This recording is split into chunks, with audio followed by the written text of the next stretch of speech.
Hello everyone and welcome back to my channel. So for today's video I thought I would do my 24-week pregnancy update. I hadn't done these for a while and I wasn't sure if I was going to get back into doing them because I kind of felt like I'd missed the opportunity, but then I thought, do you know what, screw it, I'm going to get back into it.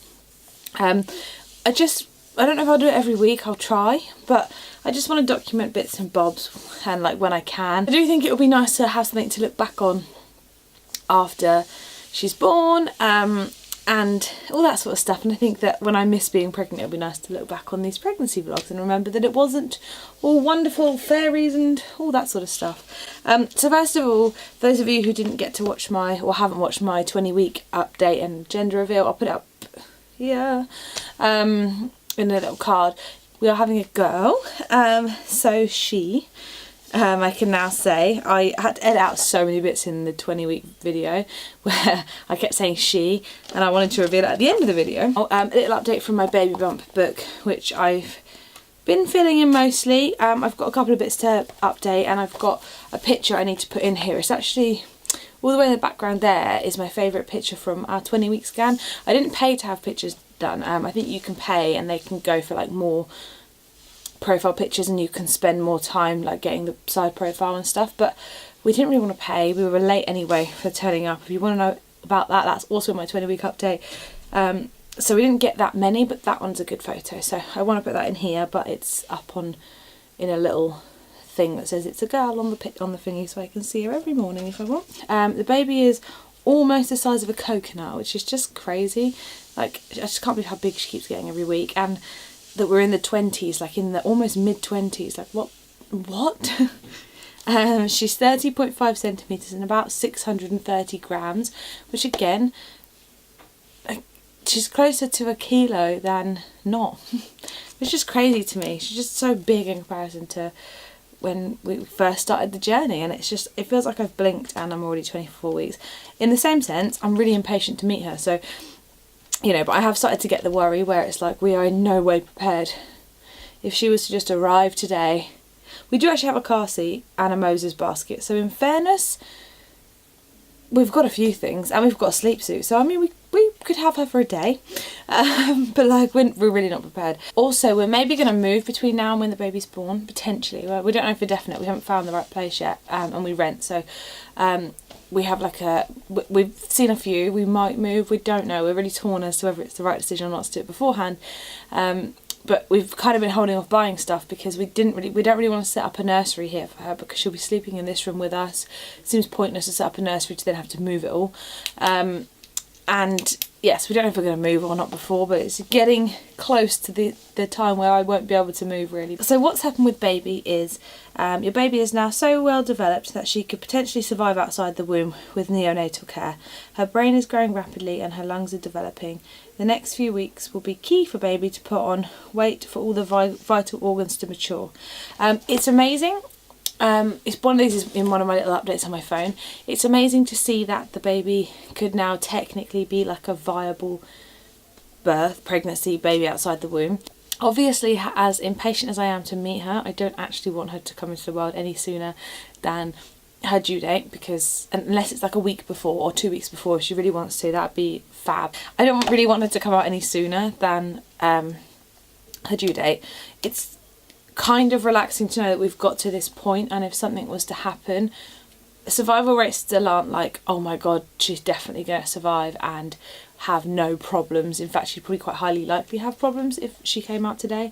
But it's amazing to see if you go from like 24 weeks even to 28 weeks, the difference in survival rate and like how important these next few weeks are, like to make sure I look after myself and, you know, her as well in turn.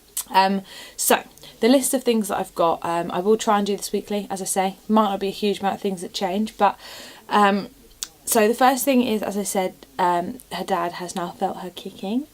He felt it a few weeks ago, I'll be honest, and I can't remember if I updated in my last video or not. I don't know if I did mention it or not, but he did feel it a couple of weeks ago, like once, and then not for ages. And I feel like I'm quite lucky because I know a lot of people, their partners don't get to feel it for a bit longer. I've read so many forums where everyone is so different, and I feel really lucky for this being our first pregnancy and that he's been able to feel her. Obviously I've been able to feel her because she's inside of me, but also we can now see her kicking. It's harder for, again, her dad to notice it as much because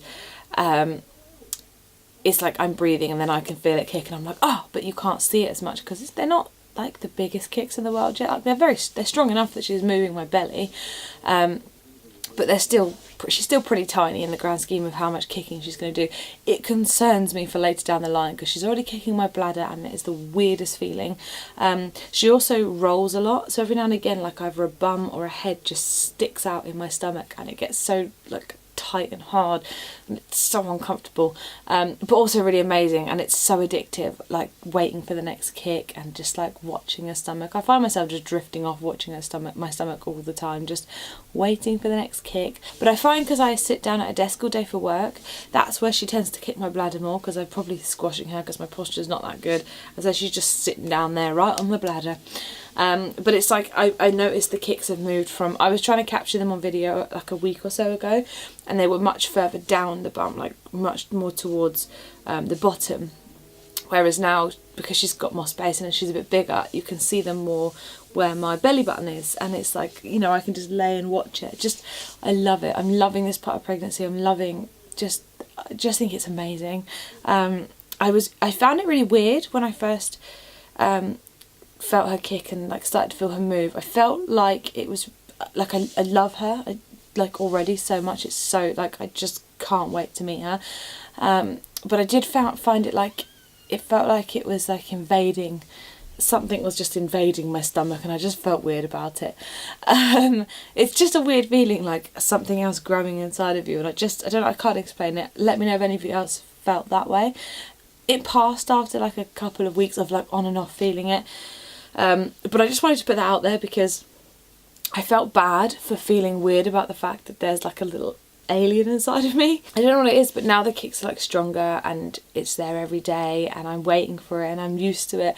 I love it so much more. So something clicked in my head, but it did take a little while for it to become normal. So the next thing is, because I have bad posture and because I sit at a desk all day, and because I already had slight back problems before, like I wouldn't say it was bad because I don't want to complain, but in comparison to like how some people have it, but because I had back problems before, and I used to get my boyfriend to click my back like most days. I know it's not very good for you, but I did. I was used to having someone like fix my back at the end of the day and like be able to lay down and just get that relief, whereas I can't get that now. Like it's really hard to get someone to click your back when you're pregnant because there's less positions to be able to do it in. So I suffer a little bit with that, and also just like the movement in the spine at the bottom hurts a bit less now, but it was quite sore when like everything first started moving. My body's adjusted really well, I'd like to say, so far, touch wood, but there were just like some little twinges every now and again. But in the grand scheme of things, I feel like my body's been quite good at adjusting to the whole, here's a giant couple of, I don't know how much she weighs, like all of it weighs, but here's, you know, extra weight just thrown onto the stomach, you know. I did get my first few stretch marks, but they're really small, and they're literally the most minuscule stretch marks I've ever seen. They're on my hips. I have wide hips anyway, and weight goes to my hips really easily. They're like the tiniest, and okay, I still have 15 weeks to go, but they are the tiniest stretch marks. They're quite red at the moment, but when I've, you know, shrunk back in after pregnancy, I don't think they're really going to be an issue. I'm not bothered anyway. I just think the body is amazing, and whatever happens, happens. Like, I know my partner will love me no matter what, and it's a few stretch marks. At the end of the day, it shows what you've been through. But yeah, I do have my first few stretch marks on my hips. That's about it. My belly seems to be alright. I bought the cream, and I have used it a few times. Like if I want to itch my belly, I'll put it on there. Or if I just want to like give my little belly a massage because it feels nice, and I always rub it anyway, so why not put some cream on? Then I use it, but I'm not like religiously using it in the hope that, oh my god, I can't get any stretch marks. Like, I just think I'm not that bothered. Heartburn. Ooh, heartburn is a real thing. It's probably been my worst. Like, I feel really lucky because I did have sickness, but it was nothing on the scale of what I know some people have had to go through.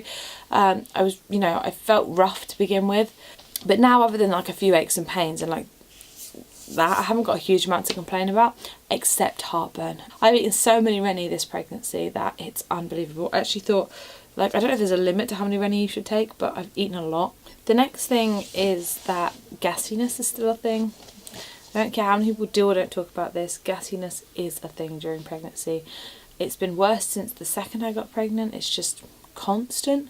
Trying to sneak them out of work is quite difficult, but yeah, just gassiness is a thing. Pregnancy gassiness is a thing.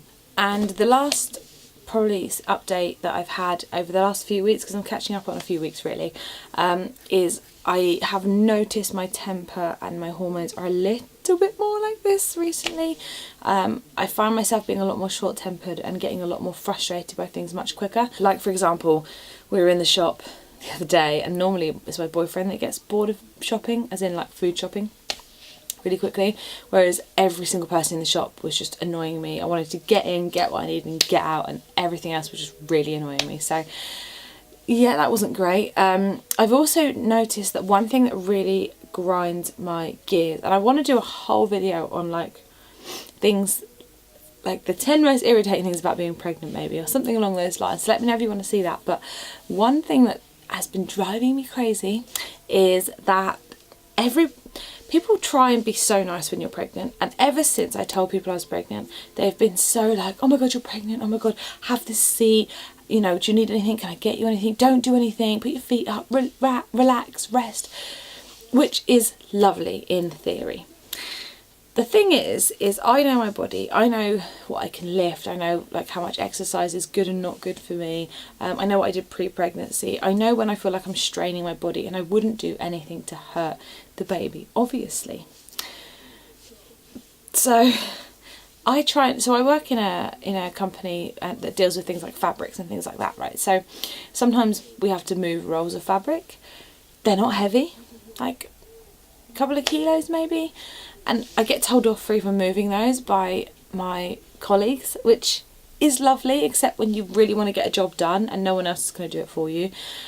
I helped build a chair the other day, and that caused an argument in the office because I was lifting the bottom part of a chair, like a foamy chair that had no weight to it, and I find myself snapping at people, and I try not to, and I'm sure it's part of my short-temperedness, but it drives me crazy, this whole like you can't do anything because you're pregnant. I know you have to be more careful, but like not doing anything for 9 months is actually damaging really for you and the baby. Like, you need to keep some level of fitness up and be able to move. Like, I know when I've done too much because my body aches, I'm tired, so I 100% would know if I was doing too much.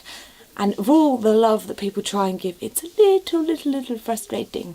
So let me know if you guys have felt that way as well, because I think that it's one of those things of giving up your like power, and like I had to give up being able to be like this perfect clean, doing my house all day, well not all day every day because I work full time, but whenever I could for a while, because I didn't have the energy to even get up and do it, so I had to give that part away and I didn't really enjoy that. But now I'm like back into cleaning because I've got energy again, and I don't know, it's like giving that control away when I don't really feel like I need to.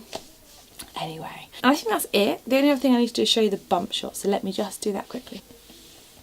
Here is the bump for 24 weeks. Like, I definitely think there's a bump now, but I also think that it's become more bump and less just, hey fat girl. The bump from the front, again, I feel like you can kind of tell. I have big hips anyway, I always did have, so it's like woo, and these have just, you know, and then here it is in all its glory from the front, woo, and then don't mind me just adjusting myself from the side. Again, there's a little bump in there. I mean, you might be able to see my stretch marks, I don't know if you can. It's just a couple. Oh yeah, there's a couple more growing along here. But hey, it's a few stretch marks to grow a beautiful baby. And that is it for today's video. I hope you guys enjoyed this one. Sorry it was a bit long-winded. I'm going to try and do them weekly so they're slightly like less long-winded, but yeah, I hope you enjoyed this video. Let me know what you thought of my last video. I'll link it up here. It was like a what I eat in a day, pregnancy, trying to be vegan kind of life thing, and I want to do more like lifestyle-y videos like that. So let me know what you thought. Don't forget to give us a big thumbs up, subscribe if you haven't already, turn on my notifications if you haven't already, because why would you want to miss something as glorious as this video? Yeah, thank you guys for watching, and I'll speak to you in my next one. Bye!